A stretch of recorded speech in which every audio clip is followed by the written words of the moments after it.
Hello chess lovers, Suren here, and in this video I want to share with you another fascinating Sicilian Dragon game played between Magnus Carlsen and Teimour Radjabov.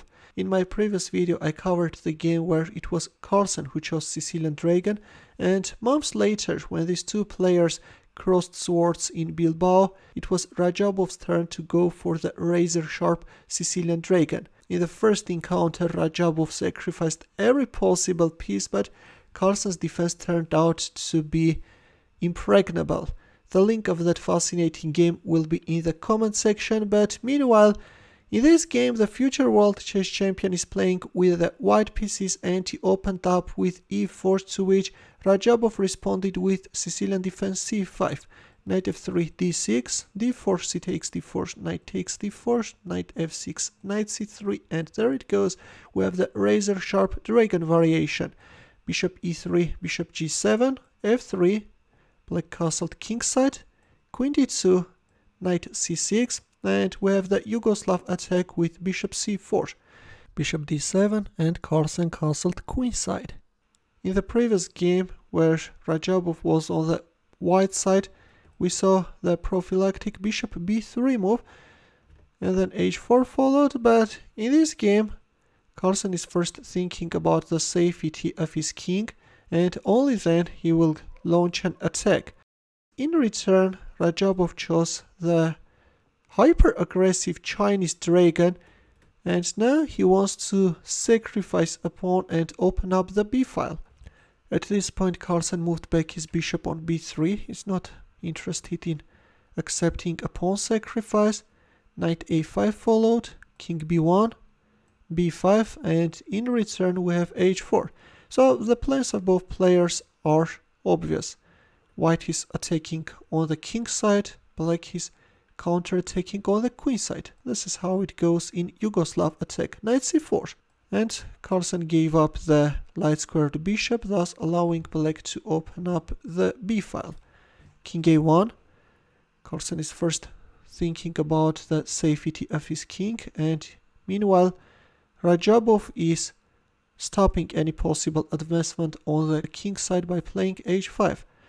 Rook b1. White is first strengthening his queen side, queen a5, and bishop h6. An idea with g4, h5 is a very hazardous one.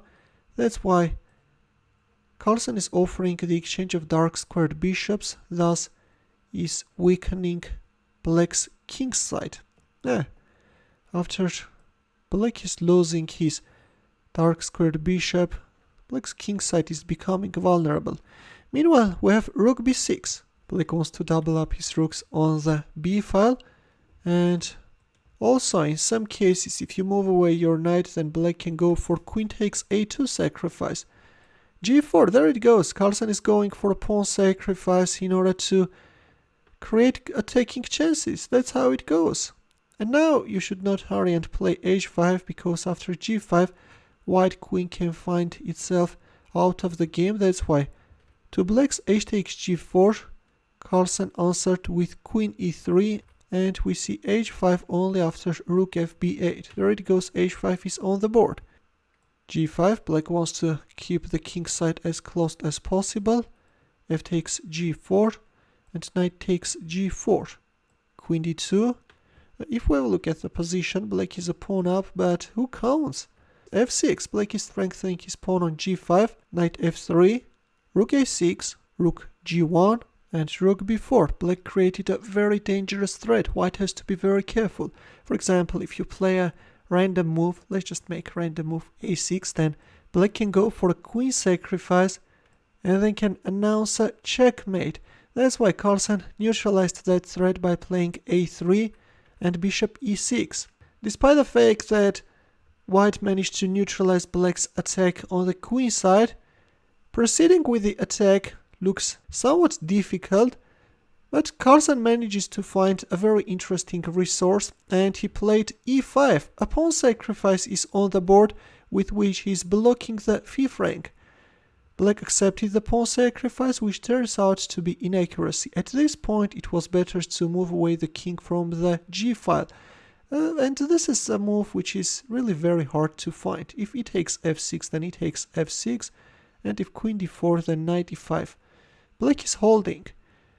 By the way, instead of playing king h8, king h7 is not good, because just imagine that the king were on h7. Then in this case, white could announce a check from e4 and then could penetrate the 8th rank, and this is really not good. Rook f8 can follow, and white can start harassing black king. That's why after e5 it was better to play king h8, but instead we have d takes e5. And once the 5th rank got blocked by the e-pawn, Carlsen made a knight sacrifice on g5. The idea is simple: if f takes g5, then queen takes g5 check, followed by h6, or king f8 also won't help. h6 is coming, the game is over. That's why after knight takes g5 we have bishop f5. Yeah, black is keeping alive his light squared bishop, and knight e4. King h7, black is unpinning the knight, and queen e2. At this point it was better to play rook g3 and then queen g2. This is stronger, but there is nothing wrong with queen e2 as well. Knight h6, rook g3. Finally, Carlsen is bringing into life that idea of supporting the rook from behind, bishop e6. And this is a mistake, after which black's position collapses very quickly.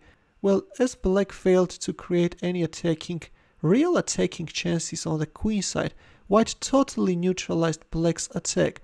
Then it was better to think about the safety of black king and play rook b8. Yeah, safety is above all. If queen g2, then king h8, and black is holding.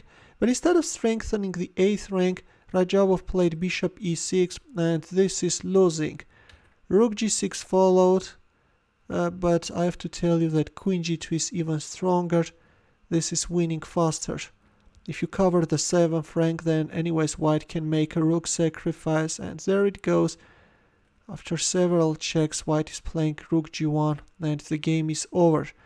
But in our game, after bishop e6, we have rook g6, which is also strong. Knight f5. By the way, moves like rook takes b2 won't give black anything. White's position is super solid, and white can neutralize all possible sacrifices. In our game, after rook g6, we have knight f5 and queen g4. Knight h4, this is a desperate move. Carlsen could even munch the knight, but instead he played knight g5 check, a very accurate move. F takes g5. Well, if king h8, then knight f7, followed by rook h6 checkmate. In our game we have f takes g5 and queen takes g5 with queen h6 mating threat. Finally, black accepted the rook sacrifice, and then we have queen g6 check. So right now white is a rook down, right? But who counts? Black king is in a mating net. After king h8, rook g1, black resigned. Well, of course black can give up his queen, but this won't help black. The knight is here. White can neutralize the threats, and the game is over. That's why after rook g1, Radjabov resigned. A very impressive attack by Magnus Carlsen. He first successfully neutralized all possible threats on the queen side, and then launched the irresistible attack on the king side. Several pawn sacrifices were really very instructive, like the one he made on e5, blocking the 5th rank. In the end, a chess puzzle for you, where the task is to find the winning line for black. It's black to move, and I will wait for your answer in the comment section. Thanks for watching. Here are more suggestions for you. Feel free to check them out as well. I will see you in my next video. Take care.